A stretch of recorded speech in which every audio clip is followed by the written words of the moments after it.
diciendo, chicos, en la otra reunión, algo muy importante, que era de que ya yo había hablado con 2 personas acerca del tema de que a algunos se les va a cruzar el horario de práctica, ¿no es cierto? Y eso quiero que toda esta semana me vayan escribiendo o en privado o en el grupo nomás. Yo estoy con su nombre completo para martes, yo estoy para el jueves, yo tengo problemas de horario, ¿me entiende? Entonces yo así voy haciendo una lista para armar tal vez otro grupo paralelo, un WhatsApp paralelo para ver con las personas que tengan problemas con cruce de horario, poder con ellos organizarnos, ¿no? Y poder ver qué horario podemos hacer un tercer grupo de práctica. Pero los que no tengan, el martes y el jueves escríbanme, yo estoy martes, yo estoy jueves, y así ya yo los armo los equipos de práctica. Quiero que lo hagamos en esta semana, chicos, para que no tengamos problemas, ¿ya? Esa es la idea, porque mientras más rápido lo hagamos, obviamente más rápido vamos a empezar las prácticas, ¿no? De psiquiatría, ¿no? Y esa es la idea, ¿no? Porque hay varias cosas que tenemos que ver en práctica en psiquiatría antes de empezar a hacer alguna entrevista, primero virtual y ver la posibilidad de hacer entrevistas después físicas, con todos los cuidados, obviamente, y que nos permita la universidad. Pero necesito ese favor grande, ya, que me vayan escribiendo al WhatsApp, si quieren a mi privado o al WhatsApp general, yo martes, jueves, así ya, por favor, revisen bien sus horarios. De todas maneras, si después tienen problemas, me avisan, ya, pero escríbanme toda esta semana para que yo el fin de semana me siente y arme los grupos y podamos ver con quienes tengo problemas, aunque sea uno o dos, no importa, la cuestión es que coordinemos horarios con ese tercer grupo que tenga algún problema y podamos tener todos nuestra práctica normal, ¿ya? Entonces, eso les pido, chicos, por favor, ya, encarecidamente, para que podamos avanzar sin problema. El día de hoy vamos a avanzar un poco de historia clínica psiquiátrica.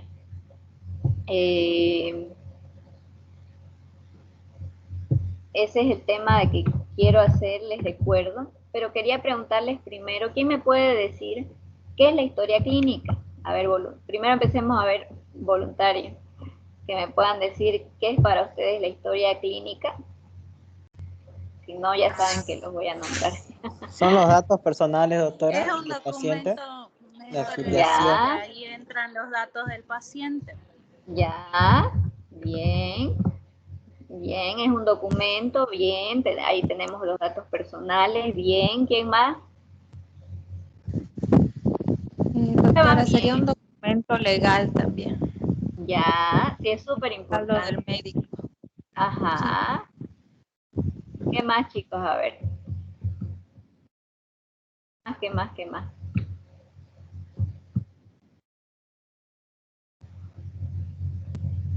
Nos va a indicar las semiologías, ¿no?, del paciente y también Ya, vamos a poder sacar un diagnóstico.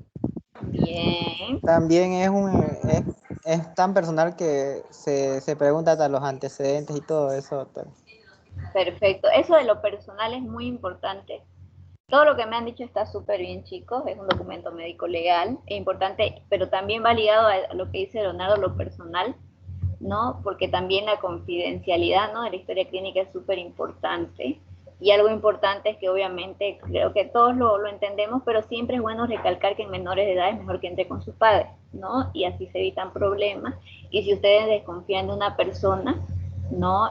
Que por ejemplo sea agresiva o algo, me pidan que entre acompañada, ¿no? Para que no los dañe.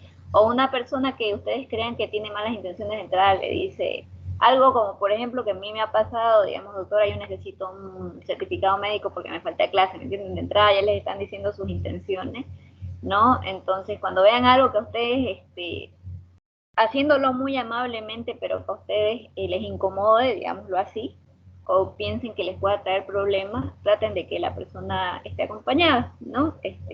Aunque sea ustedes con una enfermera, ya les ayuda. Ha pasado, ustedes saben que se los ha acusado a médicos de acoso, a mujeres también, Entonces, cuando ustedes desconfíen, también pueden hacerse acompañar con alguien o que entre con un familiar. Más que todo, cuando tengan mucha desconfianza, no siempre va a ir con familiar, pero pueden hacerse acompañar con un compañero o alguien. Yo les aconsejo realmente eso, porque pueden haber ese tipo de problemas. Les voy a mostrar un video de semiología de historia clínica, ya, y ustedes vamos a analizarlo este video un poquito y después vamos a ver una pequeña presentación. Ya, voy a compartir. Primero voy a ver si estoy grabando, porque creo que el día de hoy sí está grabando. El día de hoy me desorganicé un poco. Lo siento mucho, chicos. Pasan las mejores familias.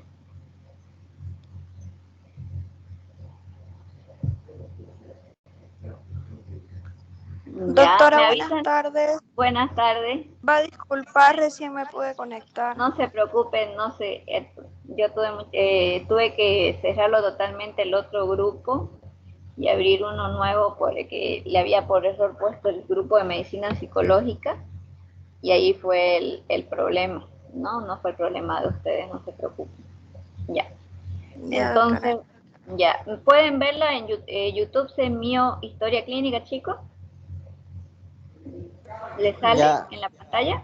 vamos a buscar así.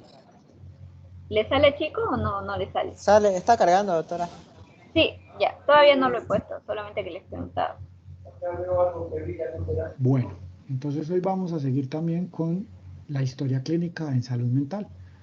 Este es uno de los últimos capítulos del Manual de Semiología Psiquiátrica de la Universidad de Caldas y lo que hacemos básicamente es contarles los ítems del examen mental, perdón, de la historia clínica, incluyendo el examen mental, y que después desplegaremos en el cómo se pregunta o cómo podemos obtener en la historia clínica, esta historia clínica a través de la entrevista.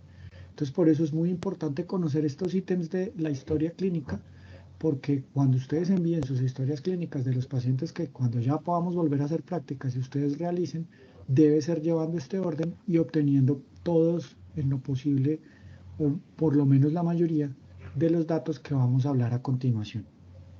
Entonces, empecemos. Lo primero son los datos de identificación, como en cualquier historia clínica. Los que mínimo debe contener son el nombre, el sexo de la persona, la edad, el estado civil, la escolaridad. Recuerden que por escolaridad anotamos el último grado máximo alcanzado, entonces aquí podríamos colocar posgrado, universitario, bachillerato completo o secundaria completa, secundaria incompleta, primaria completa. Otras personas aquí simplemente colocan tercero de primaria, ¿qué quieren decir? Que la persona cursó y aprobó hasta tercero de primaria. Así, por ejemplo, haya hecho algunos meses de cuarto. Entonces, por eso es muy importante que la escolaridad es el grado máximo de educación alcanzado y obtenido el título respectivo. Distinto de la profesión. Si la persona aquí es universitario, entonces aquí podríamos colocar abogado, arquitecto, ingeniero. Si aquí colocamos posgrados, pues aquí se podrá colocar abogado con especialización en penal o en civil, ¿sí? Esa es la profesión. La ocupación, ejerce la profesión, sencillamente se podría colocar así, o como vemos en algunos casos, profesión, veterinario y ocupación, administra finca y no, la persona no ejerce la veterinaria, ¿sí? Entonces, a veces creemos que escolaridad, profesión y ocupación son lo mismo y definitivamente no. Con ocupación quiero mencionar algo que es un error que vemos con alguna frecuencia y a veces ponen la palabra cesante queriendo decir pensionado.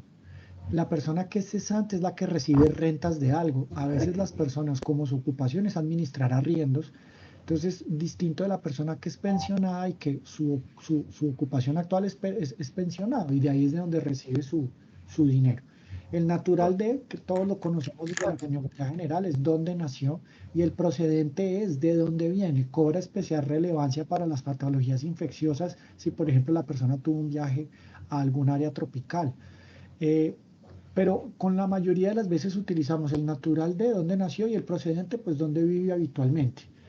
Cuando no lo queremos poner, sino que de verdad es un procedente que es significativo, o sea, por ejemplo, voy a mencionar algo, la persona tiene una tiene una gastroenteritis y acaba de venir de un viaje de una zona tropical, entonces ahí deberíamos colocar, puede ser que la persona sea natural de Cali, residente en Manizales, procedente de, no sé, cualquier isla que esté con dificultades, no sé, cualquier cosa en donde ustedes puedan tener una situación sanitaria compleja, ¿de acuerdo? Entonces no es lo mismo el residente en que procedente de, que a veces también lo juntamos mucho. La lateralidad. La lateralidad es muy importante, es cuál es la dominancia del paciente. La persona puede ser diestra, si usa más la mano derecha, la persona puede ser zurda o la persona puede ser ambidiestra si es por igual, y en cuyo caso, si es ambidiestra, siempre se le coloca la predominancia. Recuerden que la lateralidad sirve para muchas cosas, para determinar la dominancia cerebral. La lateralidad nos sirve, entre otras, para determinar, por ejemplo, en situaciones laborales complicadas, el grado de pérdida de una funcionalidad. Entonces, hay patologías más frecuentes, hay condiciones que son más frecuentes en las personas de predominancia izquierda, de predominancia zurda. Por ejemplo, la espasmofemia es más frecuente en los zurdos. Entonces, siempre la lateralidad. La religión o el sistema de creencias, que puede ser aquí agnóstico, ateo o ninguno, como puede ser católico, budista, Hare Krishna, etc. ¿Quiénes son los informantes? Es decir, ¿de dónde se obtiene la información? Si es el paciente o la paciente y la tal persona. Aquí a veces también se coloca simplemente acudiente, ¿no? ¿Quién es el acudiente o quién o acompañante? ¿Quién acompaña al paciente? Y cuál es el nombre de esa persona y el parentesco que tiene con el paciente. Y esta sí es una invitación que hacemos muy vehementemente a que cambiemos el término confiabilidad. La confiabilidad es como de alguna manera decir que incluso eso aplica más para escenarios forenses, ¿cierto? Pero nosotros deberíamos hablar es de calidad de la información. Y sencillamente hay personas y pacientes y familiares o acudientes que son buenos informantes, que son regulares informantes o que son malos informantes. Es eso lo que debemos decir. No la calidad de la información porque no la confiabilidad, porque estaríamos diciendo como si las personas fueran confiables o no confiables. Y el maestro Suros, con su gran semiología general, él siempre decía, al paciente créale que si él, pues obviamente en otras palabras, pero así lo recuerdo yo, si el paciente créale, si él de alguna manera no es confiable en lo que está diciendo, el único que se sale engañando con el tiempo es el propio paciente. Entonces hablemos es mejor de calidad de la información, y la calidad de la información puede ser buena, regular o mala, si son buenos, malos o regulares informantes, y a veces hay que dividirla. Calidad de la información del paciente mala, calidad de la información del acudiente buena. Entonces ahí tendríamos los datos de identificación. Luego tendríamos el motivo, o idealmente, como es en salud mental, los motivos de consulta, que debe ser una descripción textual de la queja principal que, según el paciente, su acompañante y o la remisión, ahí queda claro por qué el plural, porque es que en realidad pueden ser hasta 3 motivos de consulta. Uno debería poner motivos de consulta del paciente, 2 puntos.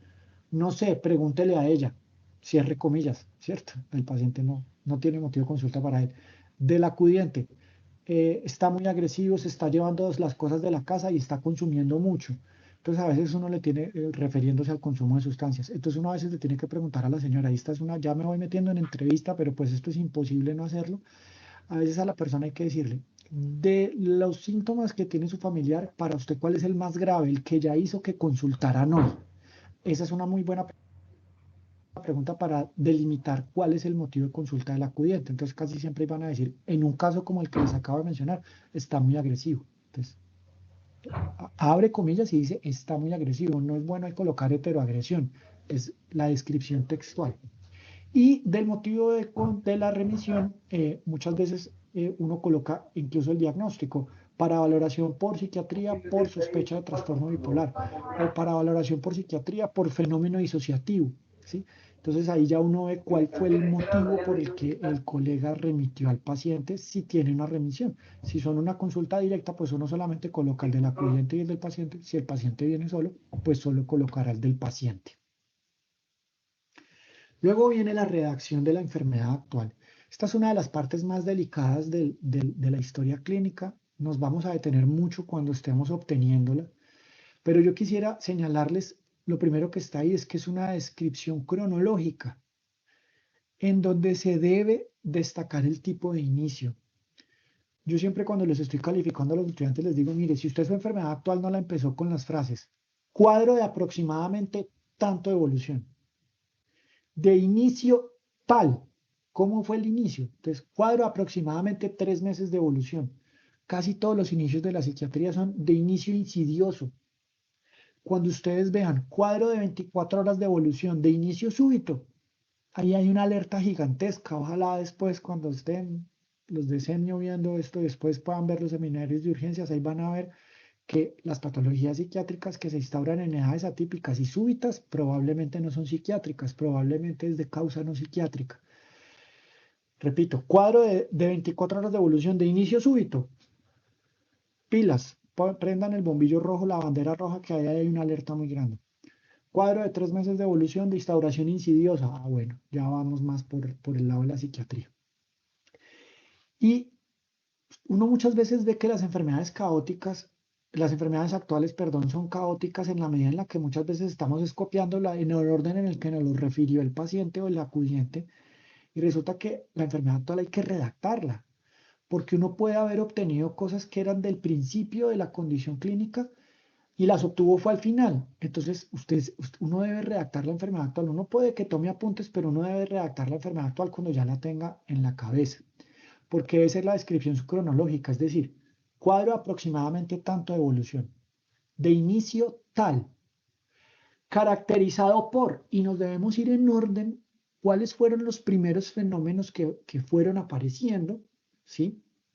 Luego seguidos de cuáles, si hubo atenuantes o si hubo agravantes, hasta que finalmente llegamos a concatenar con el motivo de consulta, por qué fue que consultaron hoy. Esa es una forma adecuada de hacer la enfermedad actual y recuerden, es lo que nos va a permitir orientarnos más con los diagnósticos.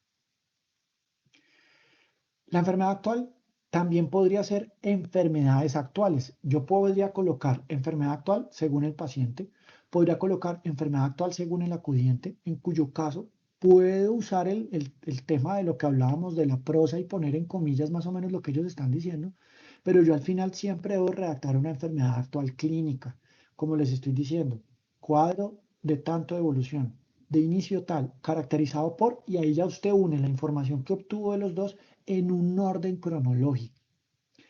En la enfermedad actual se puede combinar descripción semiológica con citas al paciente o al acudiente.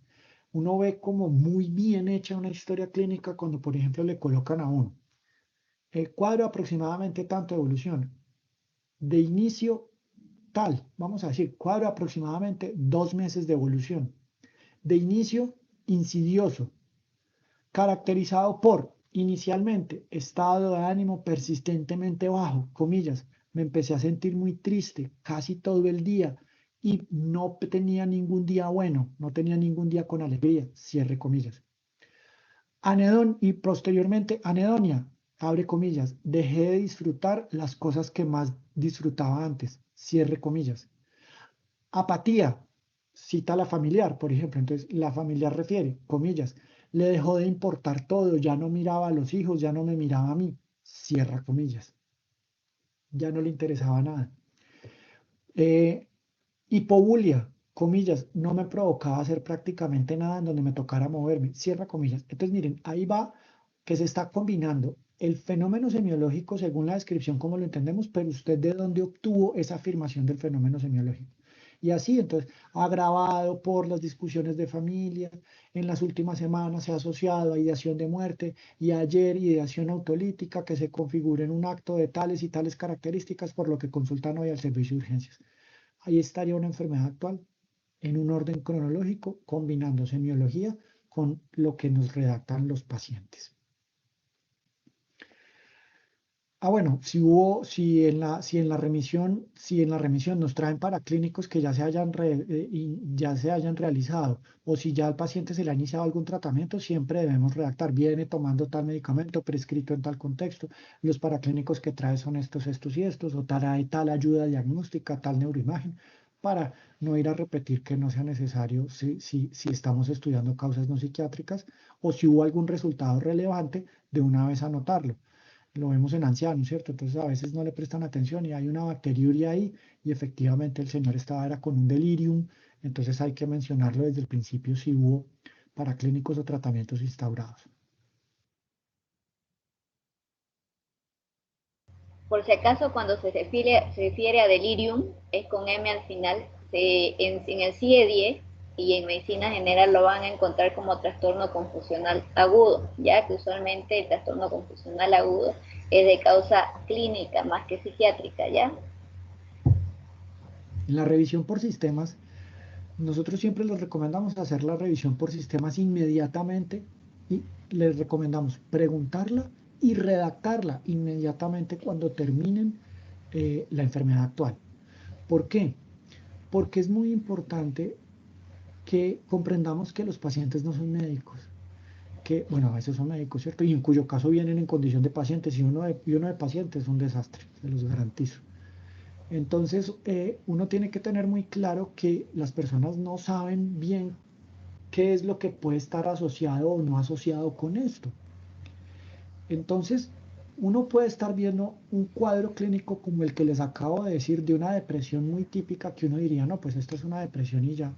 Pero resulta que en la revisión por sistema se encuentra constipación, la persona tiene una disminución del hábito intestinal, usted encuentra intolerancia al frío, usted encuentra serodermia, entonces usted, y una hipersomnia, que de pronto no se la habían mencionado en la enfermedad actual. Entonces usted dice, ah, caramba, eso no lo debería redactar en la revisión por sistemas.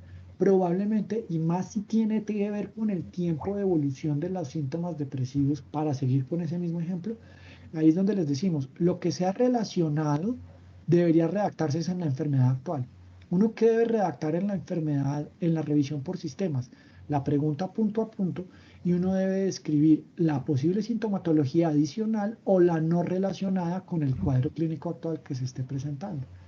Entonces, esa es una revisión por sistemas. Y por eso es bueno preguntarla ahí, porque inmediatamente usted puede encontrar, a veces hay personas que de la enfermedad actual saltan a la historia personal, y eso no es muy bueno, porque a veces después en revisión por sistemas encuentran cosas que en realidad eran de la enfermedad actual y que les hubieran orientado las preguntas de los otros ítems. Entonces es mejor apenas terminemos la enfermedad actual, inmediatamente pasar a la revisión por sistemas. Pasamos a la historia personal. Esta es probablemente la parte más larga de obtener, tanto desde la historia clínica como también la parte más larga de redactar, pero hay que tratar de hacerlo cronológicamente hablando. Y cuando uno lo hace tanto para la entrevista como para redactarlo cronológicamente hablando, se le facilita un poquito el asunto. Entonces uno arranca por lo prenatal, cómo fue la relación de los padres antes del nacimiento del paciente, cómo fue la gestación para el paciente, si la mamá tuvo dificultades de salud general o dificultades de salud mental, si hubo, la pareja estaba con ella o si hubo separación, cómo fue la reacción de la mamá, si el embarazo era planeado o no deseado, todo eso sería lo prenatal. Luego, si el parto fue eutóxico o no, si hubo complicaciones durante el parto, cómo fue el neurodesarrollo, cómo fue, si hubo síntomas neuróticos en la infancia, comida de uñas, alada del cabello, pesadillas, pataletas, cómo era la interacción con los pares cuando le entró al jardín, cómo era la interacción en cada momento con las figuras de autoridad, incluidos los maestros, esos patrones relacionales, los patrones de juego. Bueno, tal vez me salté, pero neurodesarrollo siempre se pregunta cómo fueron los hitos del neurodesarrollo, si hubo lactancia, cómo no fue. Ir yendo posteriormente, entonces eso sería como de los 0 a los 5 años, y en cada momento siempre se pregunta si hubo situaciones vitales adversas, si hubo violencia de cualquier tipo, desplazamiento, separación de los padres, cómo lo recuerda el paciente o qué recuerdan los familiares de cómo lo tomó el paciente o la paciente. Luego vamos de los 5 a los 10, entonces ahí ya va mucho con la primaria, el rendimiento académico, la capacidad de aprendizaje, si perdió años o cómo los perdió, de nuevo la relación con los pares, la relación con las figuras de autoridad. Luego en la adolescencia, entonces de los 10 a los 15 más o menos, ¿cierto? Aunque uno podría tomar de los 10 a los 20, pero es mejor seguir de 5 en 5. Entonces, cómo fue la interacción inicial con los grupos sociales, si hubo o no inicio de relaciones sexuales, si hubo exploración con consumo de sustancias y que si se tiene que hacer una historia toxicológica aparte se hace, entonces ya sustancia por sustancia, cuánto duró en el consumo, por qué la consumía, si la dejó, por qué la dejó, qué efectos tenía, si tuvo abstinencia o no tuvo abstinencia, con cada sustancia si se presentó. De los 15 a los 20, entonces si es varón, si prestó servicio militar, cómo le fue terminando el bachillerato, si, no, si es mujer, entonces si terminó la secundaria, cómo le fue, el varón pues obviamente también, dificultades también en la parte relacional, si ya se establecieron relaciones de pareja estables o no, si ingresó, si no ingresó a universidad o a estudios técnicos, si ya se estableció una pareja definitiva. En la edad adulta, pues ya la parte de los núcleos primarios y los núcleos secundarios familiares, cómo se fue el desarrollo de estos. Y para la edad final, para la edad adulta, pues para la vejez, entonces reacciones al duelo, si ya ha tenido pérdidas de familiares o de la pareja, etcétera, etcétera, etcétera. Entonces aquí falta mucho, pero lo iremos viendo pues sobre la marcha. Sobre todo lo puntualizaremos con la entrevista, si ha habido antecedentes de tipo legal o no, si alguna vez tuvo interacciones de problemas con el sistema legal, conductas pues delincuenciales, etcétera. Como ven, esta es la parte más larga. Esto, la verdad, muchas veces toma más de una sesión de la entrevista, pero debemos redactar pues evidentemente lo básico y lo que más nos interese para cada caso. Es decir, si yo estoy sospechando una discapacidad intelectual, pues no me puede faltar el neurodesarrollo. Si yo estoy sospechando un trastorno de la conducta, pues no me puede faltar los síntomas neuróticos de la infancia, el patrón relacional, el patrón de juego, el patrón de sueño en la infancia y si hubo o no hubo consumo de sustancias o si hubo indicadores de trastorno por déficit de atención y hiperactividad. Si yo estoy ahorita si estoy enfocando una depresión, si hubo adversidad vital, siempre pues la adversidad vital, obviamente los estresores vitales no deben faltar.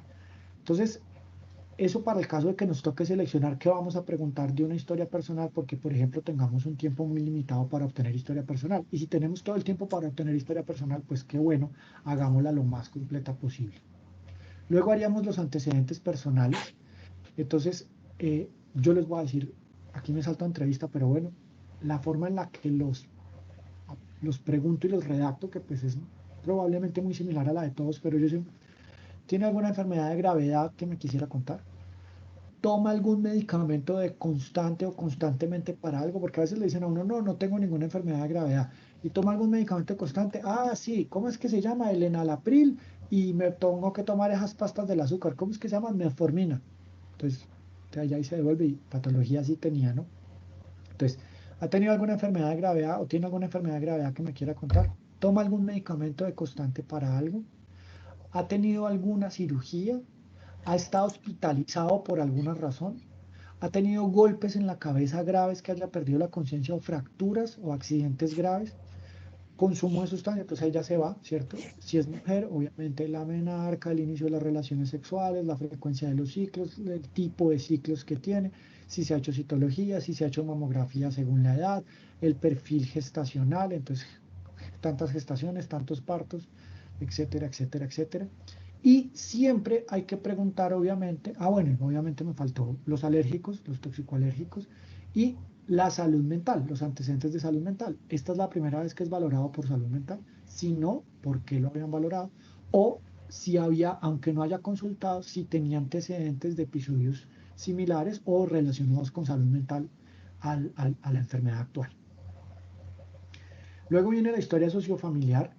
Entonces, de alguna manera, esta es complementaria a la historia personal, pero pues se describe cómo era el núcleo primario, quiénes lo constituían y más o menos cómo eran las relaciones del paciente con el núcleo primario y si tuvo algún patrón de crianza relevante, cómo era más o menos el patrón de crianza, si era una crianza basada en el castigo, una crianza basada en el diálogo, etcétera. Cómo era la relación con los hermanos, si los tenía, o con los familiares del núcleo primario, si había familia extensa, cómo era la relación con la familia extensa. Luego, pues si tiene un núcleo secundario actual, entonces cómo está el núcleo constituido el núcleo primario, el núcleo secundario actual, cómo es la relación con las personas que conviven con el paciente y siempre se va uno por esas partes de cómo fue yendo la convivencia de cada persona y cómo era la relación, el patrón relacional es lo que más nos interesa de la historia sociofamiliar. Y aquí se pueden hacer estos de tipo epidemiológico que muchas veces vemos, que si viven en vivienda propia o arrendada, con todos los servicios, con techo de material, con qué tipo de material, mejor dicho, si hay riesgo, pues, de todas las epidemiológicas. Luego pasamos a los antecedentes familiares, que es la descripción de los antecedentes heredofamiliares. obviamente con especial atención a los de salud mental. Si en la familia ha habido antecedentes de salud mental, se debe preguntar puntualmente por intentos autolíticos o por suicidios consumados en la familia, y si los familiares han recibido atención o no por salud mental. Vemos mucho que no, pues nunca recibió atención mental, pero era el tío que era muy deprimido, duraba mucha parte del año deprimido y de un momento a otro se ponía todo acelerado, lantinoso, salía, bailaba. Entonces ahí ya nos va orientando, aunque no tenga diagnóstico. A veces toca abrir comillas y escribir, sí, teníamos un tío que era así, así y así. Un examen, uno de los ítems que no está en ninguna otra historia de ninguna otra especialidad médica, porque mucho de lo que hemos visto aquí sí viene igual que con todas las historias clínicas, pero aquí sí tenemos la personalidad previa. La personalidad previa a veces confunde bastante a los estudiantes. Si este es el primer episodio, o sea, digamos que tenemos una persona de 30 años que nunca antes había tenido un episodio depresivo y este es su primer episodio depresivo, entonces ahí sí preguntamos, ¿cómo era usted antes de que le diera esta tristeza? Pero si la persona tiene, por ejemplo, una esquizofrenia y esta es la 9ª hospitalización y el primer episodio psicótico lo tuvo a los 17 años, entonces la personalidad previa es antes del primer episodio. ¿Cómo era la persona antes de los 17 años? Eso tiene que quedar muy claro y no lo olviden. Ahora, cuando decimos cómo era, pues es una pregunta muy, muy abierta y que a veces confunde mucho a las personas. Entonces, básicamente lo que necesitamos saber es cómo era el patrón, sobre todo el relacional, cómo la llevaba con los demás. De alguna manera uno tiene muchos matices de la personalidad previa si preguntó bien la historia sociofamiliar, porque entonces vamos a saber si era una persona aislada, si era una persona muy sociable, si era una persona confiada, si era una persona desconfiada, si era una persona muy dada a colaborar o una persona poco dada a colaborar por ejemplo, con las cosas de la casa. Y así sucesivamente, es como más o menos una breve descripción de la personalidad, es decir, acuérdense, para que lo vean en los que tenemos ahí montado de personalidad, cómo es la relación consigo mismo, cómo es la relación con los demás y cuál es el universo de significados que suele asignar el paciente. Entonces, es una persona, tiene una buena autoestima o era de una muy baja autoestima, muy agresivo en la relación con los demás, no muy colaborador en la relación con los demás, una persona muy dada a la ecología, al cuidado de los animales, a pensar, no una persona más bien egoísta, con algunas cosas más atenta a las cosas de la moda, más atenta a otras cosas, ¿sí? O sea, según como ustedes vayan viendo la descripción de esos elementos, la relación consigo mismo, la relación con los demás y cómo asigna un universo de significados. Eso es lo que debemos describir antes del primer episodio de la patología mental. Luego tenemos el examen físico. El examen físico es muy importante, sobre todo en la parte neurológica. ¿Qué hay que aclarar? En psiquiatría, por ningún motivo, aunque bueno, la declaración de Hawái aclara que uno pues, puede llegar a hacer el examen físico completo en casos de necesidad.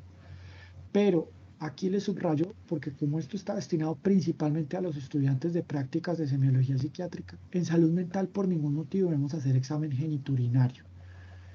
Cuando tenemos la necesidad de que ustedes, el paciente, encuentren ahí que se está quejando, no sé, la paciente se está quejando de algo que parece ser un prolapso, entonces, ¿qué hay que hacer? Hay que avisar al médico general del servicio hospitalario y que el médico general, normalmente incluso en compañía de enfermería, haga el examen físico.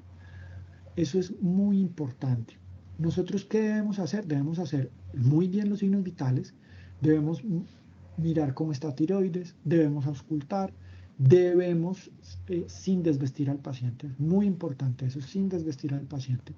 Y debemos hacer el examen neurológico lo más completo que podamos, ¿sí? Si nos quedan dudas, nosotros vamos a hacer la valoración por medicina general o entonces haremos la remisión a neurología a donde nos toque, pero en psiquiatría por algo que está ahí, que se mencionará pues para los que les toque, por ejemplo a los residentes, con la declaración de Hawái tenemos que ser muy, muy, muy, muy cuidadosos, muy respetuosos, muy bien hecho esto y ojalá la recomendación es siempre acompañados de personal de enfermería, ojalá el mismo género del paciente o de la paciente. Si es una paciente, acompañado por personal femenino de enfermería, si es un varón acompañado por personal masculino de enfermería, si es posible, o en los varones, pues a veces no hay problema con que sea una enfermera la que nos acompañe. Entonces, bueno.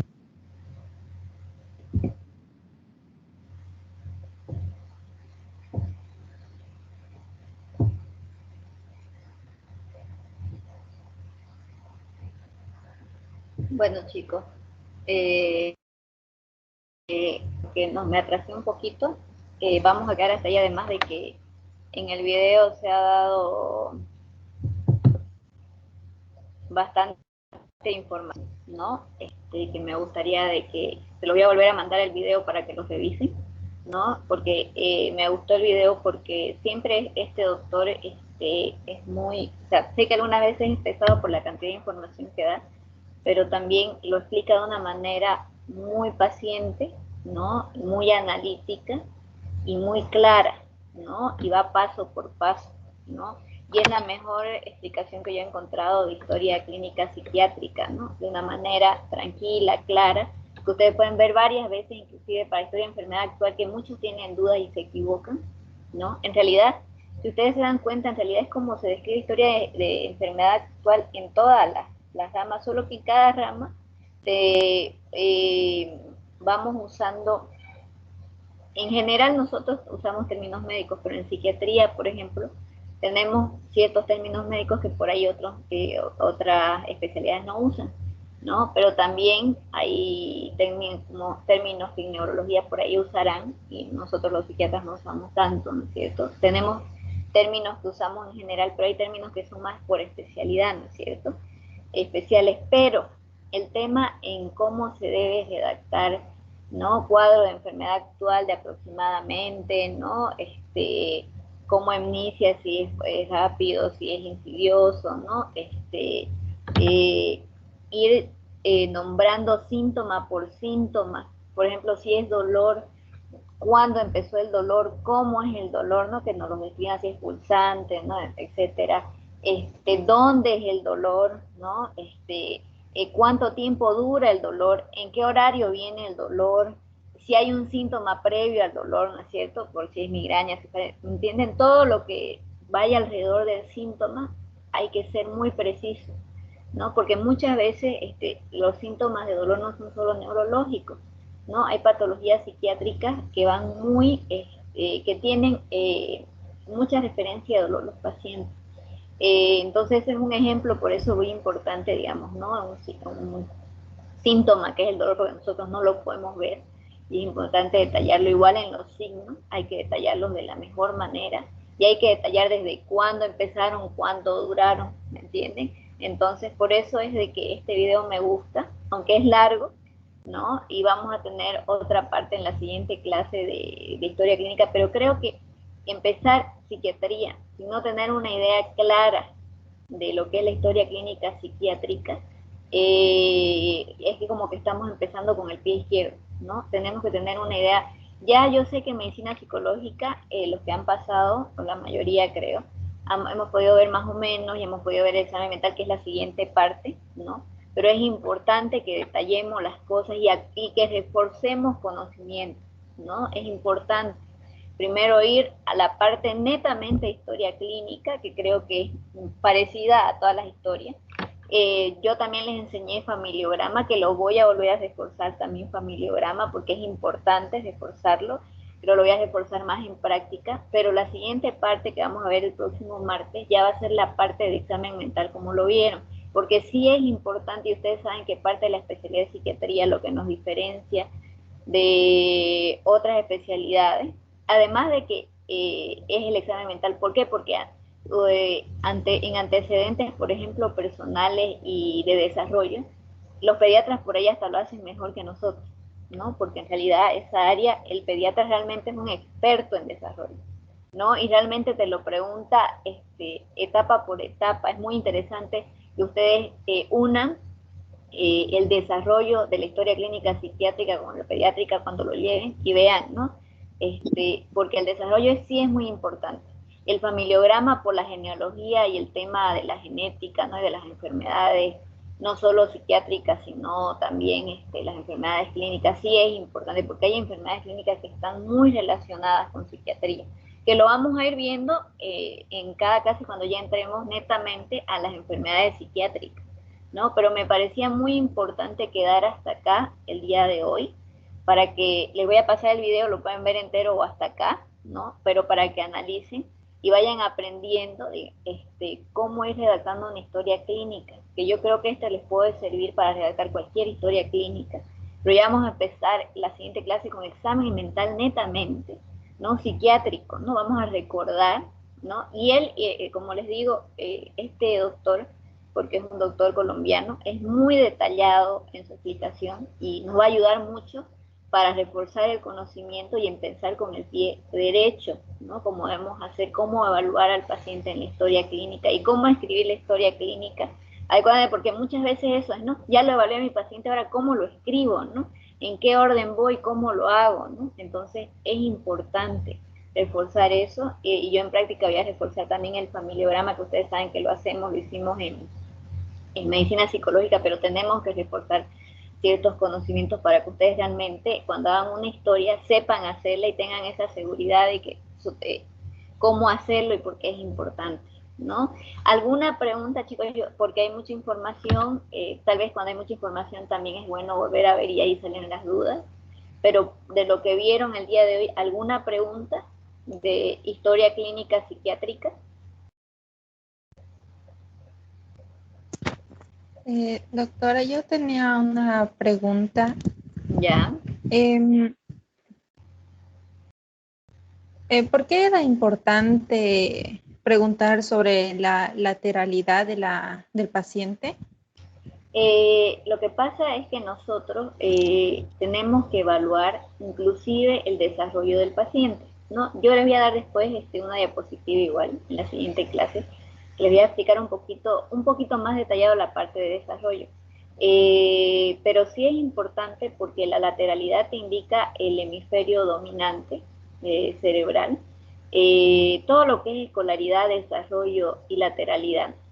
Además que te ayuda a ver si la persona, muchas veces, chicos, nos pasa hasta el día de hoy, que aunque la persona sea zurda, se la obliga a escribir con la derecha. Y esto genera ciertos problemas en las personas. Otro problema es que hay la bilateralidad compartida. Hay personas que son ambidiestras, y esto es importante verlo, ¿no? Hay personas que nosotros nos burlamos, pero decimos la derecha, no tu otra derecha, porque les cuesta, y esto es cerebral. Nosotros nos burlamos porque decimos, no, ¿cómo no vas a saber cuál es su derecha y su izquierda? ¿No? Pero aquí en psiquiatría entendemos, y en el desarrollo y en pediatría, que tal vez eso es algo cerebral, y que tal vez hay que ver si hay una bilateralidad compartida, ¿no? Si la persona es ambidiestra, si la persona se le enseñó mal, ¿no? O se lo obligó a aprender en el lado equivocado, ¿no? Si la persona pueda tener un problema, otro tipo de problemas que ya les voy a mostrar en la parte de desarrollo, y ustedes van a entender por qué es importante preguntar esta parte, ¿no? Porque inclusive hay personas que leen mal no porque quieren, ¿no? Por un ejemplo, de lenguaje. Hay personas que tienen dislexia, ¿no? Que leen mal y cambian las palabras. Hay personas que escriben mal. Y aunque no crean, la lateralidad es súper importante en este tipo de cosas, ¿no? Entonces, cuando ya vamos entrando más en materia de desarrollo, ¿no? Y en enfermedades del desarrollo, nos vamos a dar cuenta, pero es una espléndida pregunta, Cleopatra, porque en realidad yo igual me lo preguntaba, pero en el desarrollo sí es importante verlo y entender de que cuando la persona, por ejemplo, tenga problemas en encontrar su derecha o su izquierda, es que no se hizo el trabajo adecuado escolar o de psicoeducación, porque muchos colegios no tienen psicopedagogía y otras cosas que son súper importantes y ayudarían mucho a los alumnos. Y muchos de estos alumnos se frustran, tienen problemas en su desarrollo, en artes plásticas, en la psicomotricidad fina y en otras cosas que se podrían solucionar rápidamente con un mejor estudio de su desarrollo, ¿no? Y con tal vez algún apoyo e incentivo, ¿no? Entonces, pero lastimosamente, ustedes van a tener pacientes infantiles, ¿no? Inclusive en el internado van a pasar por pediatría. Pero además, inclusive en psiquiatría les va a tocar, si están en un servicio o en cualquier parte, algunas veces les va a tocar atender niños, ¿no? Entonces, saber el desarrollo es importante. Pero lo más triste es que yo he tenido pacientes ya adolescentes o adultos que vienen con muchos problemas del desarrollo, inclusive del lenguaje ya adulto, donde se puede hacer, no es que no se los pueda ayudar a nada, se intenta, pero no es lo mismo, hay edades en que se puede hacer algo mucho más. Entonces sí es importante junto con la escolaridad, porque va a haber pruebas de inteligencia y otras cosas que le podemos preguntar.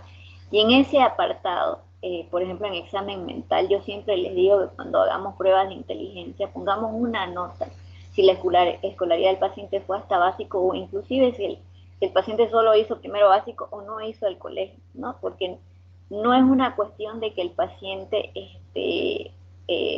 sea más inteligente o no, aunque obviamente influye en su desarrollo, lastimosamente. Pero es importante la nota de si el paciente ha ido al colegio y hasta qué edad estudió. Por eso el tema de la lateralidad y la escolaridad es súper importante. La profesión y a qué se dedica es súper importante. ¿Por qué? Porque, por ejemplo, si yo estudié medicina, pero la situación no me da para ser médico y yo estoy de taxista, hay que preguntar también cómo se siente esa persona y cómo escogió ese cambio, ¿me entienden? En realidad, la historia clínica, como yo les dije, está basado en el conocimiento científico. Todo está estandarizado, ¿no? Primero iniciamos desde pues como llamamos en medicina, ¿no? Desde la observación del porte y actitud, cómo habla la persona, las preguntas, cada pregunta que ustedes están haciendo, ya ustedes están entrando a la historia y les dice mucho del paciente.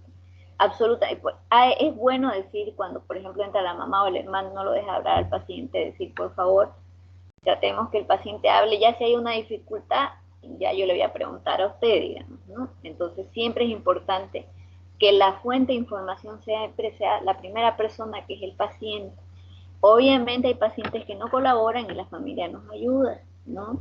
Pero es súper importante los datos de filiación, hacerlos completos, e inclusive las historias clínicas muchas veces son muy resumidas, pero tener en cuenta que sí es importante el desarrollo, porque aquí no todos van a estudiar psiquiatría, pero ciertos temas pueden ir en pediatría en desarrollo o hasta en neurología, ¿no? Es súper importante este tipo de preguntas. Y créanme que les va a ayudar mucho a entender a la persona. Muchas veces jugamos o nos burlamos, ¿no? Cuando la persona se equivoca de mano, pero es un tema en realidad importante y del desarrollo, ¿no? Y que algunas veces no se ha evaluado en el paciente, ¿no? Y la parte temporoespacial es súper importante en el desarrollo. ¿Alguna otra pregunta, chicos? Espero, Cleopatra, que con eso, pero de todas maneras, si faltó algo, lo vamos a ir desarrollando mejor, ¿no? En desarrollo y en enfermedades del desarrollo. ¿Alguna otra pregunta, chicos? Muchas gracias, doctora. A usted, Cleopatra. Muy, muy buena pregunta, la verdad, no me la habían hecho y es súper importante. Otra cosa de recalcar que él lo dice muy claro es el tema de una cosa es de dónde viene, dónde nace la persona, ¿no es cierto? Otra cosa es dónde reside y otra cosa es de dónde está viniendo, porque puede ser que una persona nació en Beni, vive en Santa Cruz y está viniendo de Brasil, y ahorita con el coronavirus o Estados Unidos sabemos la importancia de saber la procedencia de la persona actualmente. Entonces, eso, si ustedes saben que la persona, por ejemplo, viaja, ahora es súper importante, viajó últimamente, digamos, ¿no? Y ponerlo ustedes, agregarlo, aunque no lo tengan, agregarlo en alguna parte de la historia porque les puede ayudar mucho en epidemiología, ¿no? Eso en general en historia clínica es súper importante. Algo que también me gustó que recalcó y que se lo estaba diciendo, en ciertas partes del examen médico, para evitarse problemas legales, ¿no? Tienen que tener cuidado, ya ustedes saben de que hay muchas quejas de que el doctor me desvistió, o el doctor me toqueteó, o la doctora, no es cierto.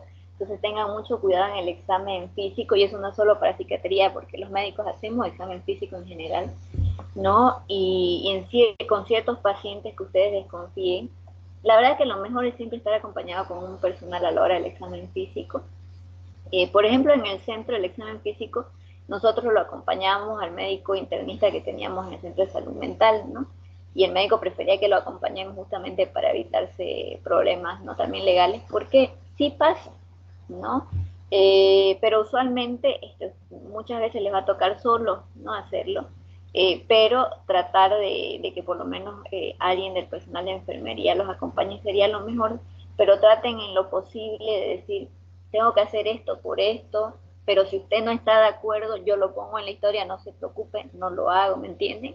Anotar todo, pero si realmente una persona es renuente a cierta parte del examen físico, ustedes anótenlo, ¿no? Pero si ustedes desconfían de algo médico, clínico, hacer una interconsulta, ¿no? Para que sea el médico especialista el que lo haga, ¿no? Pero tienen que tener mucho tacto y mucho cuidado en el examen físico, porque esta es una de las partes, siempre historia clínica y entrevista, es importante la relación médico-paciente y es súper importante cómo hacemos las cosas, porque créanme que pueden evitarle muchísimos problemas legales, cómo lo hacen, o que estén en presencia de uno de los familiares, ¿no? Si es que no hay enfermería, eso también les ayuda, porque ahí el familiar puede, y ustedes les explican, mire, tengo que, por ejemplo, tocar el abdomen, ¿no? Y tengo que llegar un poquito más para acá, porque, por ejemplo, si está la persona con abdomen agudo, que nos llegan, porque ustedes saben que en medicina el paciente no tiene una sola cosa, puede tener una psicosis, pero también puede tener abdomen agudo. O sea, eso ténganlo claro.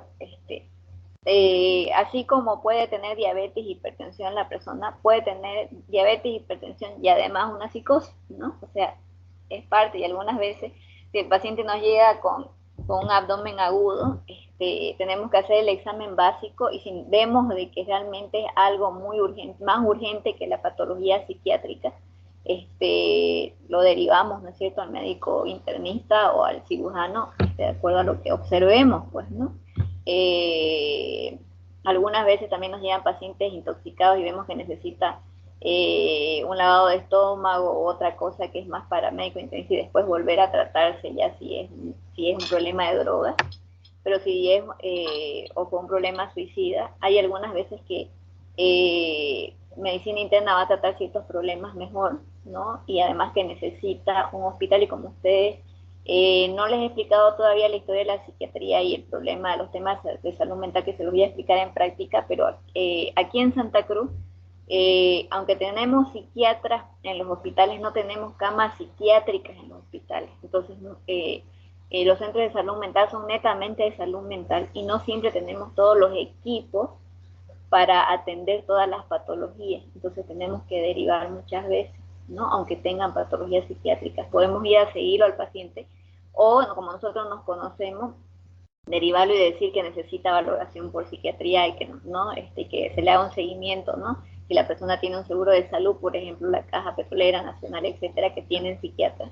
Entonces, para el paciente sería un gasto extra, además de que si hay psiquiatra, tiene que verlo la caja en la que esté afiliado, ¿no es cierto? Entonces, esas cosas son sumamente importantes, chicos. ¿Alguna pregunta de esta parte del examen físico?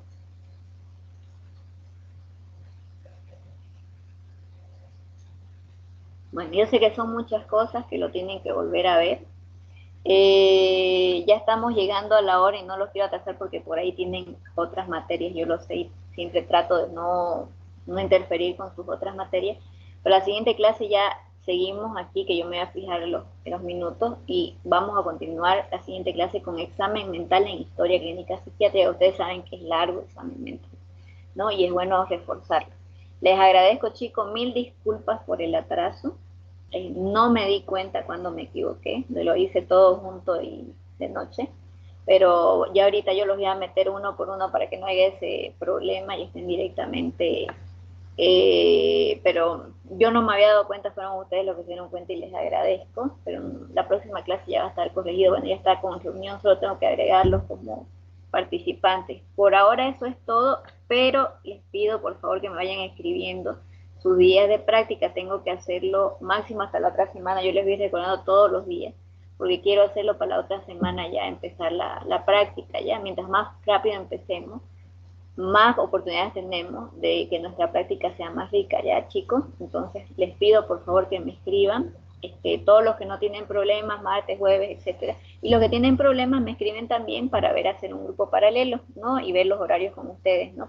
Porque los que tengan problemas vamos a tener que ver su horario con el mío, ¿no es cierto? Entonces tenemos que coordinar. ¿Alguna otra cosa, chicos? No, todo quedó claro. Ya, bueno. Gracias, chicos. Eso es todo por hoy entonces. Los libero por el día de hoy. Entonces, que tengan buenas noches y los veo el próximo martes. Esta semana dedíquense, por favor, a mandarme sus horarios de práctica y a revisar bien, hablar con sus docentes, que si les han cambiado práctica y todo, porque pasan esas cosas. Entonces, dedíquense a eso, por favor. Yo sé que algunos docentes inician más tarde, ven después, pero traten de ver, y si se pone un horario, pero me dicen, ¿sabe qué? El docente me dice que tal vez no pueda, escríbanme con toda confianza, ¿ya? Porque como les digo, todo se puede solucionar. He tenido alumnos que se han tenido que cambiar después de horarios, me ha pasado, entonces son cosas que pasan y yo lo entiendo, ¿ya? Pero escríbanme, vayan viéndolo, organícense, por favor, ya es la única manera que podemos avanzar para iniciar práctica. Por ahora eso es todo, chicos, que les vaya bien, hasta luego, buenas noches. Gracias, Ya, doctora. gracias. Hasta luego, Buenas doctora, noches. gracias, buenas noches. Buenas noches. Chao, doctora. Chao, Luego, chao, doctora. buenas noches.